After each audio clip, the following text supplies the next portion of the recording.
A wild tour story. Actually, last night it was crazy, man. I ran into after the show was crazy. The girls are taking my clothes off and stuff like that, grabbing me and stuff like that. And some white lady with a big old mink coat walked up to me, and she takes out this tube of, I don't know what the hell it was. She's just like, take this.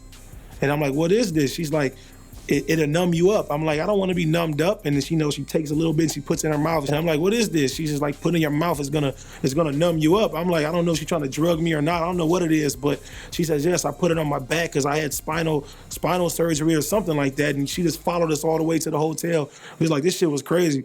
No, she was not hot. She was older. But if she was hot and older, I would have did it probably. I mean, we seen her coming towards the hotel, but I was more concerned. I was like, what the hell is in that tube? Like, it don't look like nothing you could just buy over the counter. Like, she smuggled some something crazy and tried to give it to me. She liked the show too much, I guess. A crazy experience, dealing with promoters and stuff like that. Early on in my career, I had a promoter hit me up and he was like, man, I want to book you for the show. I'm gonna give you this amount of money and everything like that. And, my manager, he said, hey, well, tell him to send a deposit. The guy was like, oh, well, me and you are real cool and everything like that. So I said, we ain't gonna need no deposit. And we get to the venue and they actually double booked the venue with someone's hood day in this city. When gangs have a certain day, they go and they celebrate and stuff like that. So it's called like your hood day. Come to find out, my street affiliation was completely opposite of their street affiliation. And so, it's supposed to be a AD show, but it was actually somebody's hood day. And I went in looking for the promoter and the promoter is gone. He dipped out. I didn't get no money, get paid. I could have got killed, to keep it honest. The promoter gets in his car and he just dips off and he leaves me there. Like, I don't know if he tried to set me up for a trap or anything like that, but it was crazy. I still ain't seen him. He tries to contact me, though, via Twitter and stuff like that, but janky promoters.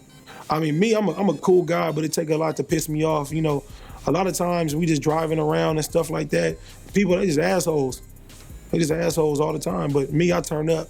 I done threw water at cars and stuff like that, chase people and chase shit like that with my homies, throw pennies at them and shit, just crazy, because all the time people is rude. Here's a crazy tour story that we had. I forgot what city we were in, but we were driving and it's like this guy, he was driving in front of us, but he kept like stopping.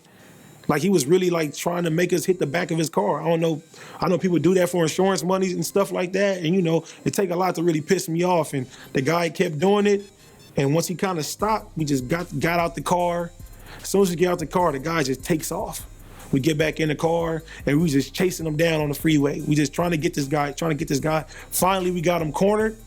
And we just, whatever we can find, we throwing water bottles and pennies and food trays and everything at the guy. And he basically put his hands up. He's like, hey, like I didn't do nothing wrong. And we got out of there before the police came.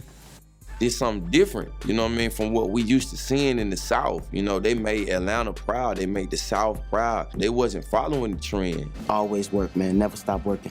If you're working on a project, if you just have an idea, work on that idea. If Dr. Dre wasn't working before Coachella, we wouldn't have never had a Tupac hologram. I probably put my first verse in there, that's all, and he brought everybody who was in the studio in there to listen to it after I was done. Tyler, the Creator, Jeremiah. And I don't even think that he talked on anybody else's record besides mine.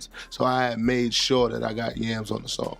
It was gonna either be Yams or Puff Daddy, and I got Yams on there.